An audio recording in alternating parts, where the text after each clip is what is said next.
Revolutionary greetings, comrades. Martin Luther King Jr. says, and I quote, "Freedom is never voluntarily given by the oppressor. It must be demanded by the oppressed," close quote.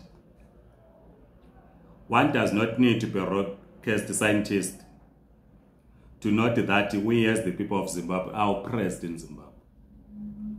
And one also does not need to be a rocket scientist to know and understand that freedom will never be given to us for free. The oppressor will never give us freedom, as noted by Martin Luther King Jr. It is us, the people of Zimbabwe, that must demand our freedom.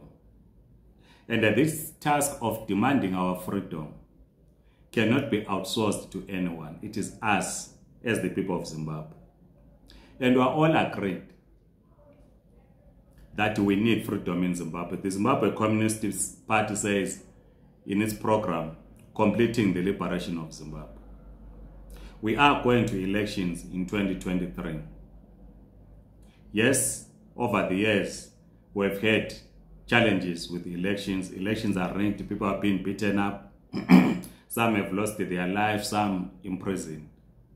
But we must not give up to fight for our freedom. And we should not boycott elections. While elections are not a direct route to state power, but elections will afford us the opportunity either to form a new government, as Zimbabwe now needs a new government. That's one route, that's one opportunity that is presented to us through an election, that we should be able to form a new government. The second opportunity, if we are unable to form a new government through an election, it means that our voice must be heard in the National Assembly. In other words, we must use Parliament as a theater of struggle to propagate our views as representatives of the working class and peasants. We cannot leave Parliament to be contested by bourgeoisie parties. We must be there. We must be in all council chambers. Because if we are to win in the battle of ideas, we must contest in the municipality elections. We must contest parliamentary elections. We must contest presidential elections if we are to advance the struggle of the working class and the peasants. So this requires, therefore, all of us as the people of Zimbabwe to unite.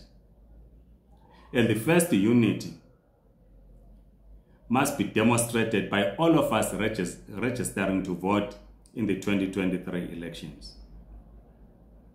We must not give up and say the outcome is known. We should not give up and say elections are going to be rigged. We should not give up and say there's going to be electoral violence. Martin Luther King Jr. teaches us that an oppressor will not voluntarily give us freedom. We must demand freedom. So the first step that we are calling all of us to do as part of demanding our freedom is to register in our millions to vote. We have Zimbabweans in the diaspora who are not registered. We must sacrifice our time, we must sacrifice our resources to go to Zimbabwe and register to vote. We have Zimbabweans that are indeed in Zimbabwe. We have given up on the electoral question. It is our revolutionary duty to encourage every Zimbabwean inside Zimbabwe to register to vote. As I said, that an election is not a direct route to state power, but an election affords us to be represented in the National Assembly, to be able to hold the government to account. We must use various city council chambers across the country to build our communities. If we are not there, who is going to ensure that we have access to clean drinking water, who is going to ensure that indeed the waste is collected in time in our communities, who is going to ensure that indeed bylaws that are passed represents the interests of every Zimbabwean. Yes, I have said as I move to conclusion that Zimbabwe needs a new government. It is through an electoral route that we are likely to get a new government. But this can only happen if all of us are registered to vote. We should therefore not listen to those that will say it is useless to vote because elections are going to be rigged. No, we should not listen to them. In fact, we should use an election as part of our broad struggle, in the struggle for socialism, in the struggle to capture the state. But as I've said, that it is not a direct route to state power, but it affords us an opportunity to at least reform the state as we move or before we transit to socialism.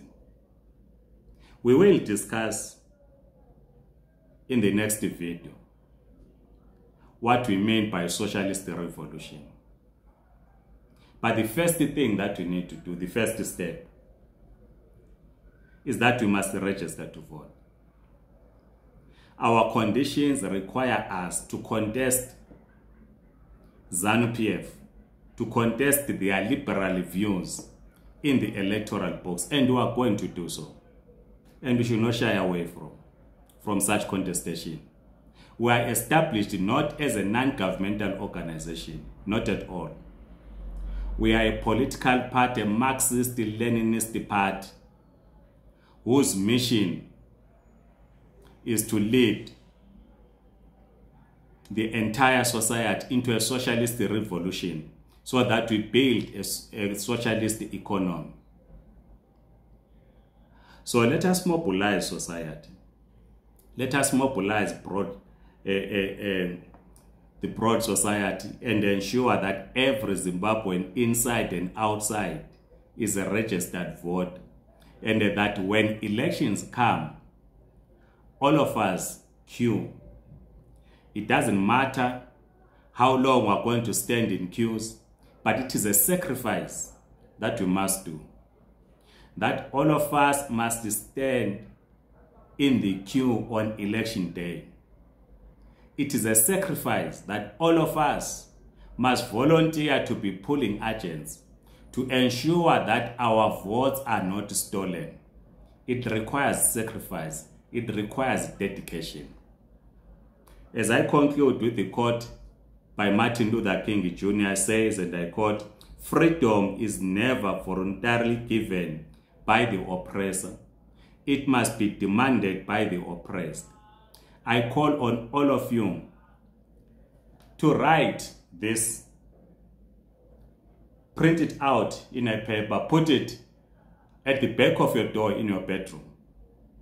When you open in the morning, you must read these words, that freedom is never voluntarily given by the oppressed. It must be demanded by the oppressed. So when you go out of your bedroom in the morning, you read these words. If you get in and close the door, you read these words. And every day you are going to be asking yourself, what contribution are you making to ensure that we gain freedom? Because no one is going to give us freedom. Please like this video. Please circulate to a number of Zimbabweans so that all of us register to vote as the first step in reclaiming our freedom. That's the first step. As I've said, we'll discuss what we mean by socialist revolution. As I've said, that elections are not a direct route to state power, but they afford us the opportunity either to be represented in council chambers, in parliament, and indeed to form a government. Please subscribe to this YouTube channel. Otherwise, Amandla, comrades.